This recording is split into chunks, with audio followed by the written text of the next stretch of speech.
I'm not buying it. I don't think they're going to take Landeskog. I think that it's a smokescreen, just like a couple of years ago with the Islanders taking Duchesne.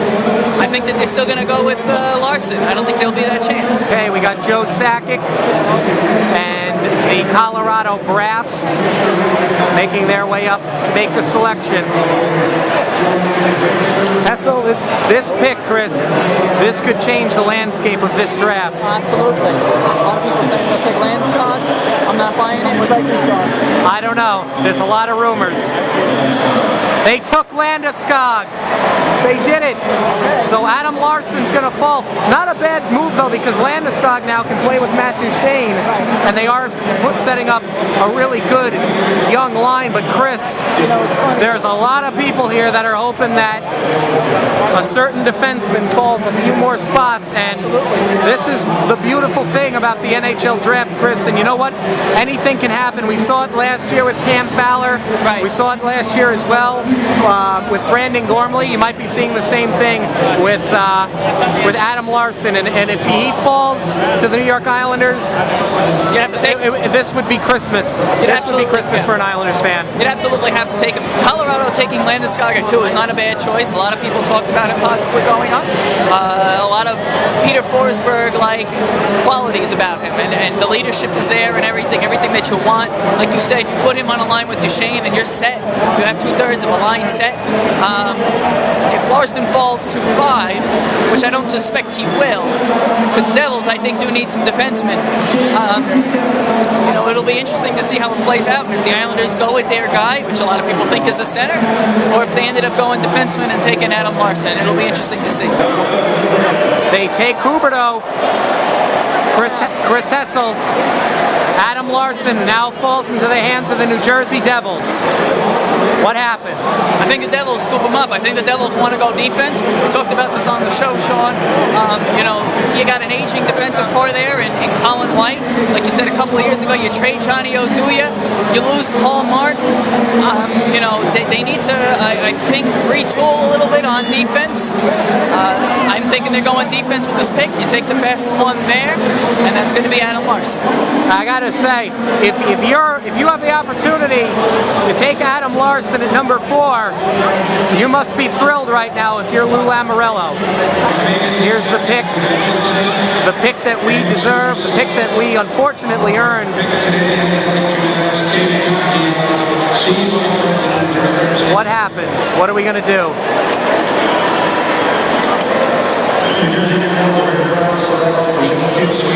Yep. There goes Adam Larson with our pick.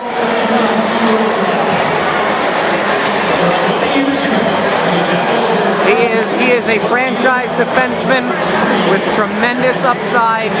He's one of maybe 2 players, Chris, that are NHL ready this year. And I think that you have a lot of people here that are disappointed he didn't slip, even more disappointed that the draft lottery bit us this year. What a blow. Well, I'll say one thing. I don't think a lot of people expected Larson to be there. They thought it was a possibility. I didn't think it was a possibility. I think a lot of people, Sean, from what you and I noticed, from people talking to people in the parking lot, people around here, is they really wanted to go with Sean Couturier or Ryan Strome. So those options are still out there. I think that the consensus is Sean Couturier. I know a lot of people are high on Huberdeau as he flew up the charts in the last few months, thanks to a strong Memorial Cup. But I'm thinking more and more that a lot of people here would be happy with either Strome or Couturier. I tend to agree. I think people would be happy with it. I think Sean Couturier, he's on the board. This was a guy that they thought would be going in the top 2, top 3 early on in the year, and I think that this is a guy that the Islanders have to take. If they're not going to take him, I've been saying move the pick, trade back. We're about to see what happens, but Sean Couturier on the board. If you're looking to go offense, this is your guy. Snow, Garnsnow, this is the guy you've got to take.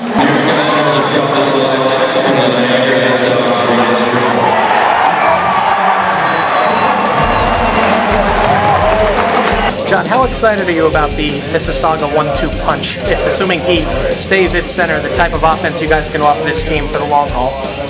Yeah, it just brings more depth to our organization. Obviously having a lot of high-end picks the last few years really does that for us. And as much as we don't want to be down there, we're excited about getting a guy like Ryan and the possibility he's going to bring to the future for hockey. Matt, you said he was one of the only guys that you knew in the draft. A couple of years ago, you kind of took John Tavares under your wing. Do you plan on doing the same thing with Ryan Strome? Well, it's pretty stressful taking one guy. I don't know. I'm trying to have a child of my own soon, so I don't know if I can take another John Tavares under my wing, but maybe Johnny can show him the ropes when he comes. But I'd be happy to I guess, mentor in any way or fashion I can. But I'm sure he'll do just fine. But if he needs any advice, I'm sure I'll be passing along to Johnny, so he can pass it along to him. What is the mantra on this team right now? What's the chemistry like in the locker room? You guys are all very young.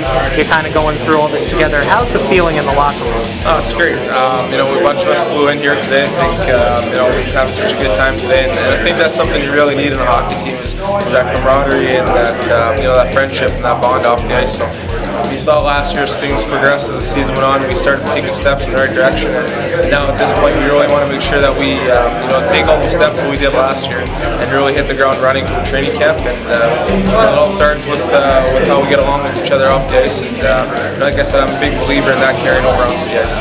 One of the things that the Strome pick addresses is speed. Is that something that you think the Islanders needed to work on in addition to Michael Bradshaw? Well, I think there's obviously a lot of things that a lot of teams have to work on, and you just have to address one of them. And it's not just speed that he brings a lot of skill. High quality player, high quality character as well. So whenever you can add players like that in your organization, that's unbelievable. And with that high of a pick, there's a lot of expectations. But I think at this point in his young career, he's done a great job at pushing expectations and the pressures away, and really knows how to handle it. So like I said, I'm really looking forward to getting a chance to sit down and be with him and just get to know him a little bit, because hopefully we become teammates here in the next couple years. Yeah, about halfway through the season, there seemed to be a change in the team. The team got really hot. They played really well, and they seemed to skate around with a swagger and a toughness. I mean, how does that carry over into next season, and where do you guys go from here? Well, yeah, obviously we took steps in the right direction last season, and we really started to do things that we're happy about and proud of, and that doesn't mean anything now if, like I said, we don't hit the ground in training camp running, and really make sure that we start building off those blocks that we had in place last year. We're a confident bunch in here, and we all believe in each other, and we want to go out there and just play for each other and play for our fans and our organization. So training camp can't come soon enough for us. What are you going to be doing between now and then?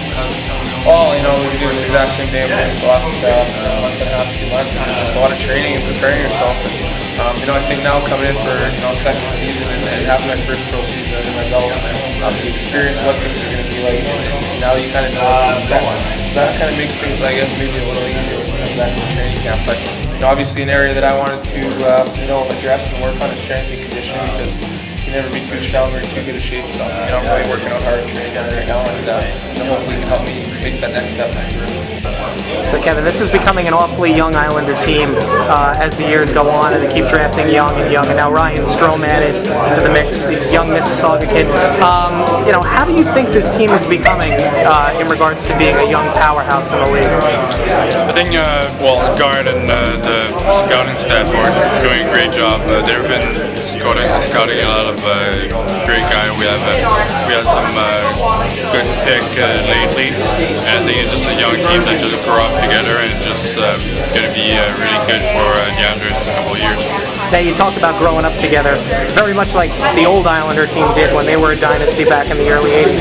It's almost impossible to predict something like that, but do you guys see yourselves as growing together and really becoming that strong of a team? I think we saw it in Colorado when they left Quebec. They were young.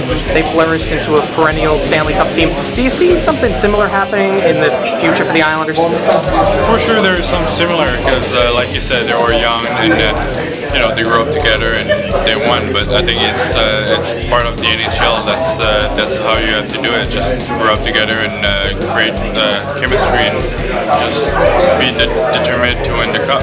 So, what's your reaction, Ryan Strome? I'm pretty happy about it. He's got good hands. He's quick. Give him a year or two in juniors and the AHL, and he's going to be a demon when he comes up and plays for us. He's probably going to fit in right well centering, probably the second or first line when he gets up here, depending on who's where and who's up. To be honest, I never really heard of the guy. I heard that it's a weak draft and that after the 4th pick there's a big drop-off in talent, so I hope that's not true. I hope that he proves that he can play in the league. It'd be a nice addition if he can, but I hope all the best for him.